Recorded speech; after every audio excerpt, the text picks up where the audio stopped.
adalah seorang yang sangat prihatin dalam menjalankan tugas. Dia seorang yang senang saya hubungi, senang untuk berbicara. Suka membantu, terutamanya dalam hal-hal berkaitan sumbangan daripada pihak luar. Adalah seorang yang mempunyai sikap keibuan yang sangat baik. Dia mengambil berat tentang kawan-kawan. Kerana selama ini telah menjadi sahabat saya yang paling baik.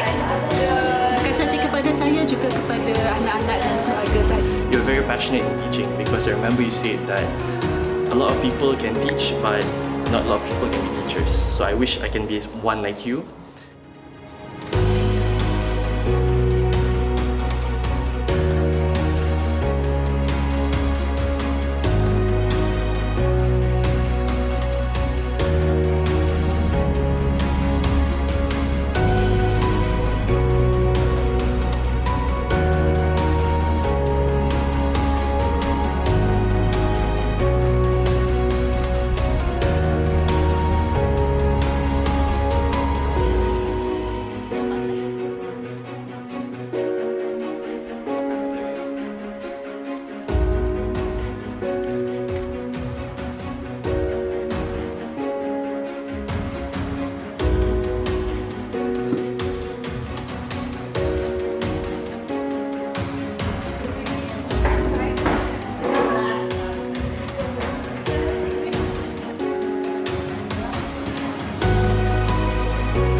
Kalau madam tak keberatan, boleh tak madam kongsikan serba sedikit berkenaan dengan latar belakang keluarga madam? Terima kasih Cikgu Wilhelmina.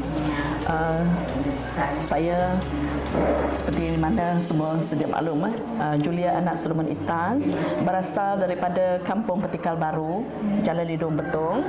Dan saya adalah merupakan anak sulung daripada 6 orang adik-beradik. Dan saya sendiri pun telah mendirikan rumah tangga dengan dikurniakan 6 orang cahaya mata, 5 orang lelaki dan seorang perempuan. Buat masa ni, semua anak-anak dah besar dan saya juga telah dianugerahkan 3 orang cucu, seorang lelaki dan 2 orang perempuan.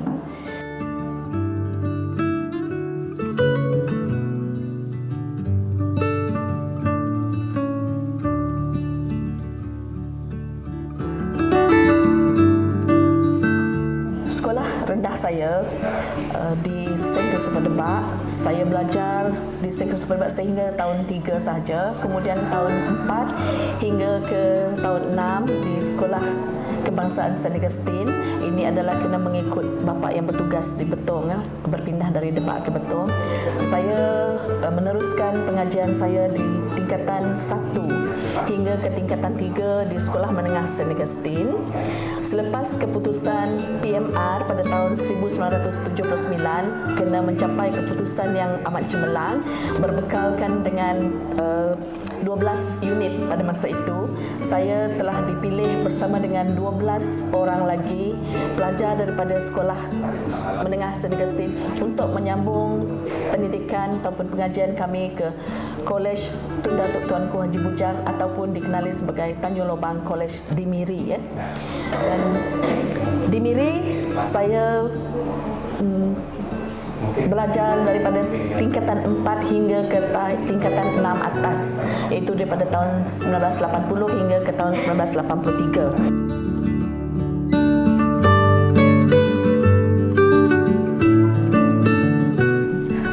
Madam kongsikan pengalaman berharga madam sepanjang berkhidmat di College Vocational Betong. Terima kasih. Saya sebenarnya sudah berkhidmat selama 20 tahun ataupun dengan spesifiknya genap 20 tahun pada 1 Disember nanti. Sepanjang 20 tahun bertugas di College Vocational Betong, banyak perkara yang membanggakan, yang menggembirakan saya, terutamanya apabila ketiga-tiga anak saya yang belajar di College Vocational Betong mendapat tempat di universiti tempatan dan mereka amat berjaya dengan cemerlang dalam SPM.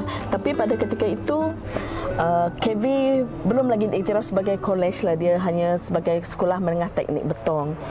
Pada tahun 2006 anak sulung saya daripada kolej ini, dia merupakan pelajar cemerlang dalam SPM. Seorang lagi pada 2008 juga cemerlang, dan anak yang ketiga bersekolah di situ juga mendapat keputusan yang cemerlang dan mendapat anugerah daripada Persatuan Dayak Betong dan juga daripada PIBG yang selalu menyalurkan insentif kepada pelajar-pelajar. Selain daripada itu, apabila saya dianugerahkan sebagai guru cemerlang dan menerima APC pada tahun 2012, itu juga adalah merupakan pengalaman yang amat baik bagi saya. Dan apabila pelajar pendidikan moral saya, 5 buah kelas yang saya ajar tu semuanya mendapat keputusan baik dengan 100% dalam mata pelajaran pendidikan moral. Saya rasa College Vocational Betong banyak membuahkan pengalaman yang manis kalau dibandingkan dengan pengalaman yang pahit. Dan saya harap guru-guru KV kita nanti akan juga merasakan apa yang saya rasa. Happy, gembira dan rasa dihargai bila berada di KV Betong. And I'm going to miss KV Betong very soon. Thank you.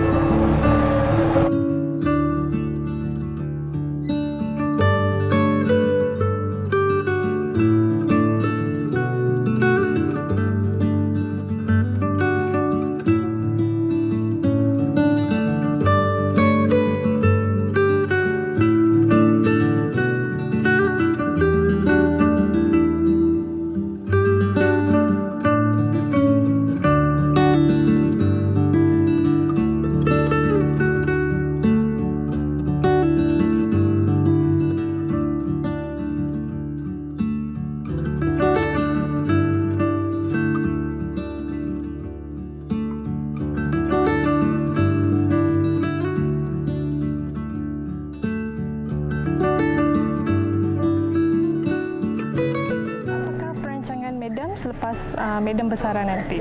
Okey, saya macam tak ada apa-apa perancangan selain daripada duduk di rumah dan tanam sayur lah untuk makan sendiri seperti ini. Ada kat tempat lah sana berkebun. Kalau ada rezeki mungkin akan buat apa tu? Kebun-kebun yang secara kebun sayur yang besar-besaran yang kita boleh kongsikan dengan orang lain kan, yang kita boleh jual untuk ambil side income untuk diri sendiri. Tapi itu adalah perancangan untuk masa depan lah. Harap-harapkan sehat dan dapat dikotakan janji hati saya.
To all teachers, I know all of you enjoy your teaching life. Teachers actually need other teachers. This is not a job that can be done alone. It needs collaboration and friendships, which are vital in keeping teachers sane and happy. Jadi di antara kita sesama pensyarah juga kita perlu bekerjasama. Komunikasi itu perlulah dijaga, tutur kata kita, supaya kita tak menyakiti antara satu dengan yang lain. I still believe that to be a great teacher, you don't need only the latest technology, the cutest classroom, or the newest outfit that we wear. What we actually need is a passion for learning and the heart to love every student that enters our classroom. Kalau kita nak mengajar dengan jayanya, kita bukan hanya menunjukkan kebolehan kita mengajar, kecantikan kita berpakaian, tetapi hati naluri kita perlu ada rasa cinta dan kasih sayang kita terhadap pelajar. We have to love our student so that when they feel they are being loved, mereka bukan saja sukakan subjek kita tetapi sayangkan kita. Lagipun mengajar itu bukannya sesuatu yang senang. It is not easy for everyone, but those of us who have dedicated our life to teaching, we know it is our calling. Bagi setiap kita yang menganggap mengajar itu adalah kehidupan kita, kita mula menyayangi diri sendiri sebagai seorang guru, dan pasti at the end of the day kita merasa kita berjaya. Sebab